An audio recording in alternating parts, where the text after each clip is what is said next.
আমাদের মনে হয় না যে কোনো আলেমের এরকম খারাপ লাগে যে, বিকজ আপনি হয়তো জানেন না, আমার মনে হয় না কোনো ভালো আলেম কমপ্লেন করে যে আমি ওয়াজে গেছি, মানুষ 20 জন হয়েছে, মানুষ প্যান্ডেলের বাহিরে, মানুষ বুট বাদাম খায়, মানুষ দাঁড়ায় থাকে, কোনো বড় আলেম কমপ্লেন করে না। কারণ ওই আলেমরা এটা জানে যে এই পৃথিবী থেকে এমন অনেক নবী রাসূল চলে গেছে যারা কিয়ামতে উঠবে আল্লাহর সামনে 2 জন 3 জন 4 জন 6 জন উম্মত নিয়ে। আর আমি জামশেদ মজুমদারের বক্তব্য শুনতে যদি এখানে 20-50 জন আসে, আলহামদুলিল্লাহ। এটা হচ্ছে আল্লাহ নবী সাল্লাল্লাহু আলাইহি সাল্লামের উম্মত হওয়ার বেনিফিট, যেটা চাক্ষুষ আমরা বাস্তব। কেউ কি এখানে কোনো আলেমকে ব্যক্তিগতভাবে ভালোবেসে আসছেন নাকি আল্লাহর জন্য ভালোবেসে আসছেন? এখানে কি আপনাকে কোনো আলেম ধন ভান্ডার কিছু দিয়ে যাবে নাকি ইলম এবং আল্লাহর সাথে কানেক্টিভিটি করার ব্যবস্থা করে দেবে? তাহলে নিশ্চয়ই সবাই কার সাথে সম্পর্ক করতে আসছেন? আলহামদুলিল্লাহ। মাইক্রোফোনের সাউন্ড যেদিকে যাচ্ছে, যারা যারা অ্যাভেলেবেল আছেন, আপনি চাইলে এসে বসতে পারেন, অথবা আপনি যেখানে আছেন সেখানে থাকতে পারেন, কোনো অসুবিধা নেই। মনোযোগ দিয়ে শুনলেই হলো। আপনি শুনতে আসছেন, শুনবেন, এটাই যথেষ্ট। আমি বলতে আসছি, বলবো, এটাই আমার জন্য যথেষ্ট। বাকি আমি যা বলবো তা আমি নিজে করবো, করার সর্বোচ্চ চেষ্টা করব, এটা আমার জন্য ফরজ। আপনি যা শুনবেন তা মেমোরাইজ করার চেষ্টা করবেন এবং সে অনুযায়ী নিজের জীবনকে পরিবর্তন করার চেষ্টা করবেন, এটা আপনার জন্য ফরজ। এর বাহিরে কোনো ল আর নাই, এর বাহিরে আর কোনো কি নাই, ল নাই। একটা কথা বলে রাখি আজকের পূর্বাচলের আমার ভাই ও বোনদের, আমি এই পৃথিবীতে মানুষের আল্লাহ যত সুন্দর তাকে রূপবতী করেন না কেন, যত সুন্দর আল্লাহ রূপবান করেন না কেন, উচ্চতায় 5 ফিট 7 ইঞ্চি, সুঠাম দেহ, পেট বাহিরে নাই, কি সুন্দর চিকচিকে ফর্সা একটা যুবক অথবা যুবতী,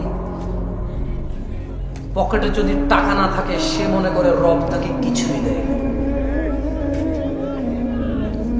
সে তার ওই 2 হাত 2 পা, নাক, চোখ, মুখ, সুন্দর অবয়ব,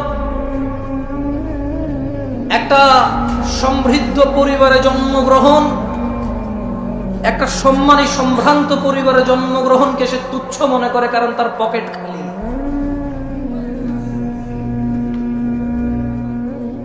বর্তমান যুবক যুবতী, বৃদ্ধ বৃদ্ধা সবাই রিজিক মানি টাকা, রিজিক মানি ডলার, রিজিক মানি রিয়াল, রিজিক মানি সোনা দানা গয়না,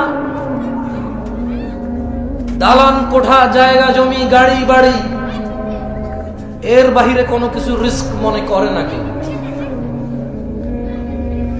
মানুষগুলো ভুলে যায় এই পুরো পৃথিবীর বিনিময়ে মানুষ 1 মিনিট বাড়তি বেঁচে থাকার ক্ষমতা রাখে না। এ মানুষগুলো ভুলে যায় একটা 4 ফিট 2 ইঞ্চি উচ্চতার পুরুষ অথবা নারী এ পুরো পৃথিবীর সম্পত্তি 1 ইঞ্চি উচ্চতা বাড়ানোর ক্ষমতা রাখে না। মানুষ তার যৌবনের রিজিককে অস্বীকার করে, সম্পদের সামনে তুচ্ছ করে।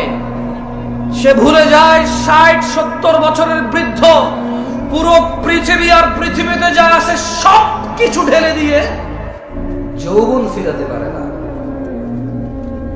যুবক তার যৌবন নিয়ে সন্তুষ্ট না। বৃদ্ধ তার এই যে 30-40-50 পর্যন্ত অন্যায় অপরাধ করেছে, এখন একটু নামাজ রোজা হজ যাকাত ভালো মন্দ কথাবার্তা নেক আমাল করে, সে যে 70 বছর বেঁচে আছে এটা যে তার জন্য বড় নিয়ামত, সেটাকে তুচ্ছ মনে করে। বাংলাদেশিদের কাছে টাকার উপরে কোনো রিজিক না, যে কোনো মূল্যে উপার্জন করতে হবে। আজকে আলোচনার বিষয় রিস্ক। যদিও আমার ইসলামের সবগুলো বিষয়ের প্রতি,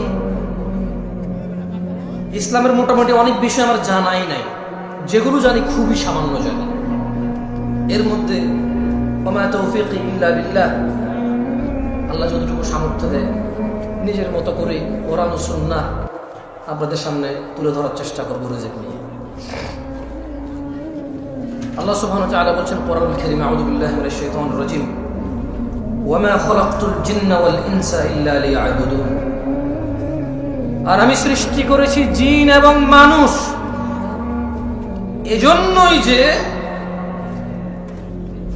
যাতে তারা কেবল আমি আল্লাহর ইবাদত করে।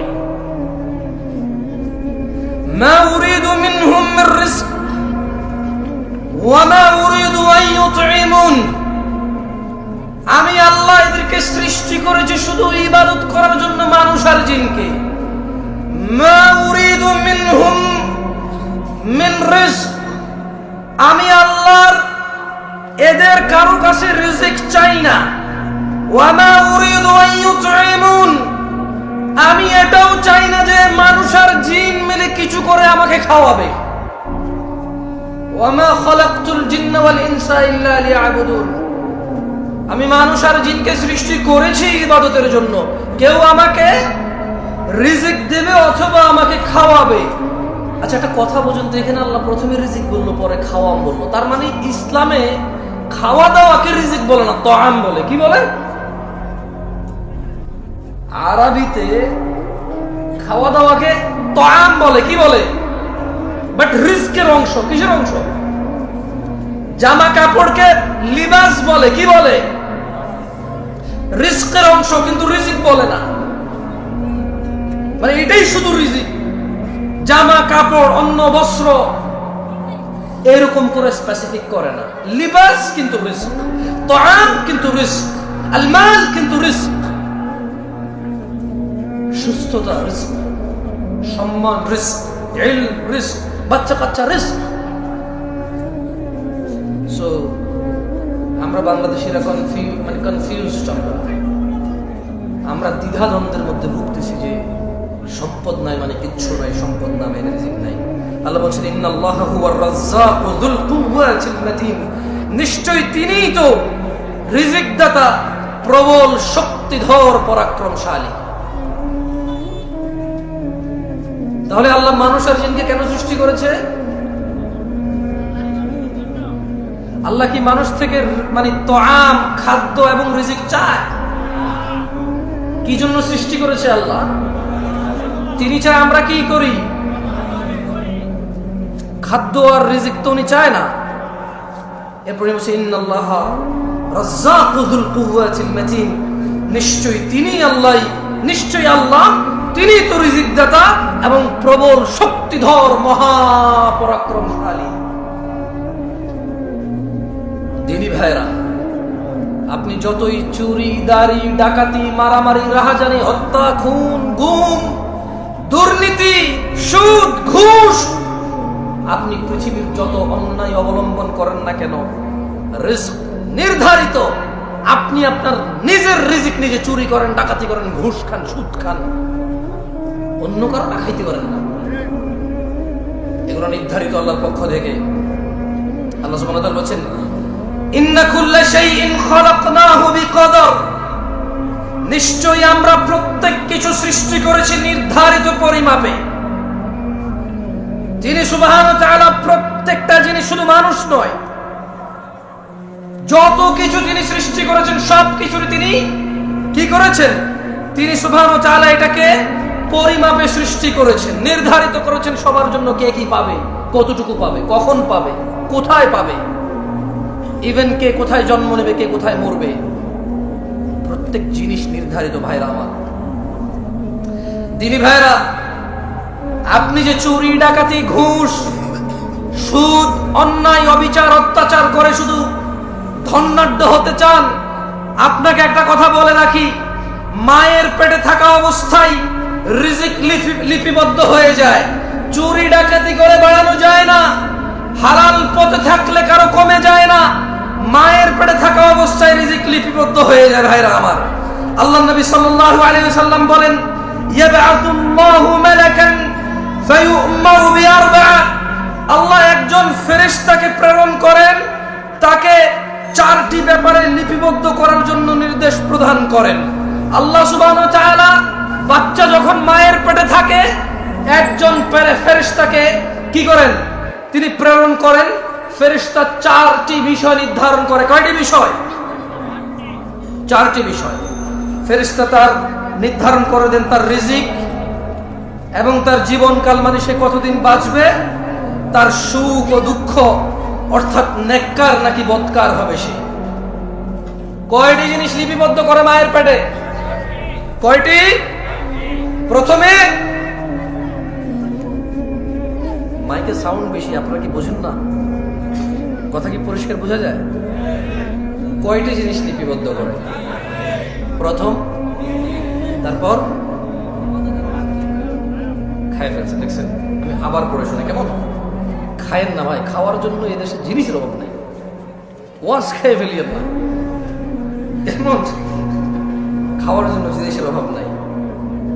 কনসেন্ট্রেশন করার চেষ্টা। দেখেন, you are few of people. আমি বলবো না যারা চলে গেছে তারা খারাপ, কারণ কারো কালকে ডিউটি আছে, কারো কালকে কোথাও অ্যাপয়েন্টমেন্ট আছে, কারো শারীরিক দুর্বলতা আছে, কারো মানসিক দুর্বলতা আছে, কারো অপারগতা আছে, কেউ শীতের জামা কাপড় নিয়ে আসে নাই, কেউ দূর দূরান্ত থেকে আসছে না। সো আমি বলবো না যে কেন চলে গেছে সবাই ভালো না, না এটা ঠিক না। তবে আপনারা একটু ভেবে দেখেন, আপনারা কারা? আপনারা হচ্ছেন তারা যারা আজকের এই প্রোগ্রামকে শেষ করে যাবেন চিন্তা করেছেন, যারা আজকে এই প্রোগ্রামের পরিপূর্ণ কল্যাণের অপেক্ষা করছেন, আশা করছেন, আকাঙ্ক্ষা করছেন। এই রাত 11:30টায় যদি আপনি কোথাও বসে থাকেন দিন শিখার জন্য, এরপরে যদি মনোযোগ না দেন, আপনার চাইতে বোকা মানুষ, লসকারী, ক্ষতিগ্রস্ত আমি তো আর কাউকে দেখি না।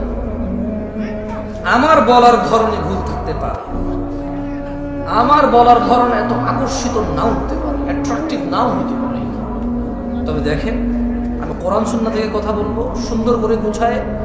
আপনার মন মতো না হলো দেখেন আপনি শিখতে পারেন কিনা। রাসূলুল্লাহ সাল্লাল্লাহু আলাইহি সাল্লাম বলেন, আল্লাহ সুবহানাহু ওয়া তাআলা একজন ফেরেশতাকে প্রেরণ করেন, তাকে 4টি, তোমাদের এই কি ডাল চাল এখানে তো হচ্ছে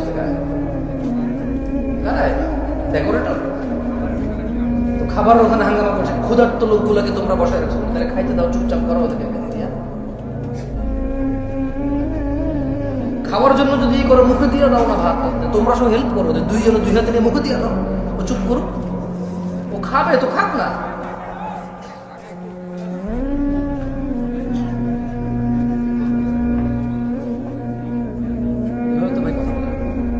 তোমরা হয় খাওয়াও, নাইলে মানুষের বসো, আর খাওয়ালে চুপচাপ করে খাওয়াও, বলো যে চিল্লাবে তার নাই, বলো দাও।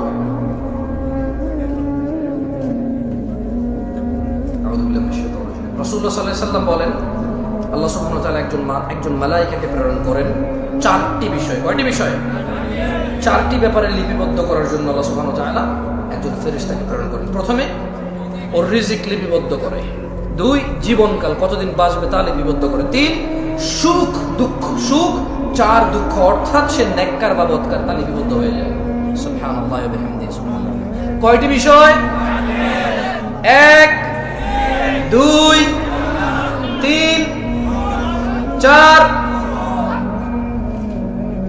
তার মানে আমরা যে দুঃখ পাই, ব্যথিত হই, আমরা যে স্যাড হই, আচ্ছা এটাকে কি বলে? এটাকে বলে এটাকে বলে বিষণ্ণতা। কি বলে এটাকে? মানে আমরা যে বিষণ্ণ হই, আমাদের যে মন খারাপ হয়, মন উদাসীন হয়, মন ছোট হয়, খারাপ হয়, ভীতু হয়, এগুলো সব লিপিবদ্ধ। আলহামদুলিল্লাহ আলা কুল্লি হাল, সর্ব অবস্থায় কার প্রশংসা? কার? আল্লাহর প্রশংসা। দেখেন দিনী ভাইরা আমার, আপনারা সৌভাগ্যবান। কেন বলবো জানেন? আমিও সৌভাগ্যবান আজকে। আল্লাহ আমাকে কবুল করুন, আপনাদেরকে কবুল করুন। আমি আপনাদের এখানে কি বলবো এটা নিয়ে চিন্তা করতেছিলাম। আমি আজকে রিজিক নিয়ে আলোচনা করতাম না, মূলত আমি হঠাৎ করে একটা হাদিস আমার চোখে পড়ছে। ওই একটা হাদিস চোখে পড়ার পরে আমি চিন্তা করছি ঠিক আছে একটু রিজিক নিয়েই বলি, যেহেতু এই হাদিসটা খুব ভালো লাগছে আমার। মানে আমি অনেক আগে পড়েছি, আমার মনে নাই এটা। পৃথিবীতে কত ইনসিডেন্ট ঘটছে আমার সামনে, ক্ষতি, লাভ, লস, দুঃখ, কষ্ট, সুখ, উচ্ছ্বাস, আনন্দ, বিষণ্ণতা, বহু কিছু ফেস করছি। এই হাদিসটা আমার মনে পড়ে নাই, কিন্তু আজকে আপনাদের কি বলবো এই জন্য করছি। এখানে দেখেন আল্লাহ নবী সাল্লাল্লাহু আলাইহি ওয়াসাল্লাম থেকে আল্লাহ নবী সাল্লাল্লাহু আলাইহি ওয়াসাল্লাম বলেছেন, তিনি বলছেন যে ইন্নাল্লাহা ইউতি দুনিয়া মান ইউহিব ওয়া মান লা ইউহিব। কথা বোঝেন, সুন্দর একটা কথা বলছেন আল্লাহ নবী সাল্লাল্লাহু আলাইহি ওয়াসাল্লাম। তিনি বলছেন যে নিশ্চয় আল্লাহ যাকে ভালোবাসেন ও বাসেন না উভয়কে দুনিয়া দিবেন। নিশ্চয়ই আল্লাহ যাকে আর যাকে ভালোবাসে না, নিশ্চয়ই আল্লাহ যাকে আর যাকে উভয়কে কি দিবে? দুনিয়া। তার মানে দুনিয়া পেতে হলে একবারে মুমিন, মুত্তাকি, মুসলিহ হইতে হবে, এটা জরুরি না। গাড়ি বাড়ির মালিক হওয়ার জন্য ইট ইজ নট নেসেসারি যে আপনি মুমিন, মুত্তাকি, মুসলিহ হইতে হবে। কারণ আল্লাহ যাকে ভালোবাসে তাকেও দুনিয়া দিবে, যাকে ভালোবাসে না তাকেও কি দিবে? দুনিয়া। এরপরে বলছেন যে ওয়ালা ইউতিল ঈমান ইল্লা মান আহাব। পূর্বাচলের মানুষ, আমি জানি না কোন বোন এখন উপস্থিত আছে কিনা, রাত প্রায় 11:30 প্লাস, রাত প্রায় 12টা বাজে। ও আমার ভাই ও বোনরা, এই হাদিসের দিকে একটু লক্ষ্য করেন। ইন্নাল্লাহা ইউতিদ দুনিয়া মান ইউহিব ওয়া মান লা ইউহিব। আল্লাহ দুনিয়া দিবে, গাড়ি দিবে, বাড়ি দিবে, সম্মান দিবে, সম্ভ্রম দিবে, সব কিছু দিবে, ক্ষমতা দিবে যাকে আল্লাহ ভালোবাসে আর যাকে ভালোবাসে না উভয়কেই। ওয়ালা ইউতিল ঈমান, কিন্তু আল্লাহ ঈমান দিবে শুধু তাকেই, ইল্লা মান আহাব, যাকে আল্লাহ ভালোবাসে শুধু তাকেই আল্লাহ ঈমান দেবে। আল্লাহর কাছ থেকে ঈমান পাইতে হইলে আল্লাহর ভালোবাসার উপযোগী হইতে হবে, এই ছাড়া ঈমান পাওয়া যাবে না। ঈমানদার তো অনেক দূরে, আল্লাহ ঈমানই দিবে না যদি আল্লাহ আপনাকে না ভালোবাসে। আল্লাহর ভালোবাসা পাবেন কিভাবে বলতে পারেন? আল্লাহ বলেন কুল ইন কুনতুম তুহিব্বুনাল্লাহ। ও মুহাম্মদ সাল্লাল্লাহু আলাইহি ওয়াসাল্লাম, এদেরকে বলে দেন ইন কুনতুম তুহিব্বুনাল্লাহ, যদি তোমরা আল্লাহকে ভালোবাসো, ফাত্তাবিউনি, আমি মুস্তাফা সাল্লাল্লাহু আলাইহি ওয়াসাল্লামের অনুসরণ করো, ইউহিব্বুকুমুল্লাহ, যদি আমি মুহাম্মদের অনুসরণ করো, ওই আল্লাহ আরশে আযীমের মালিক উনি নিজেই তুমি বান্দাকে, সৃষ্টিকে ওই আল্লাহ নিজেই ভালোবাসবে। আল্লাহ ভালোবাসবে কাকে? জবাব ঠিক হয়েছে, এবার সবাই বলেন আল্লাহ কাকে ভালোবাসবে? যে নবীর অনুসরণ করে। আল্লাহ কাকে ভালোবাসবে? আল্লাহ কাকে ভালোবাসবে? যে বাঁ হাতে খায় সে কি নবীর অনুসরণ করে? যে টাকনুর নিচে পড়ে সে কি রাসূলের অনুসরণ করে? যে দাঁড়িয়ে দাঁড়িয়ে খায় সে কি রাসূলের অনুসরণ করে? যে ডান পায়ে টয়লেটে যায় সে কি রাসূলের অনুসরণ করে? যে বাম পায়ে মসজিদে ঢুকে সে কি রাসূলের অনুসরণ করে? যে গালিগালাজ করে সে কি নবীর অনুসরণ করে?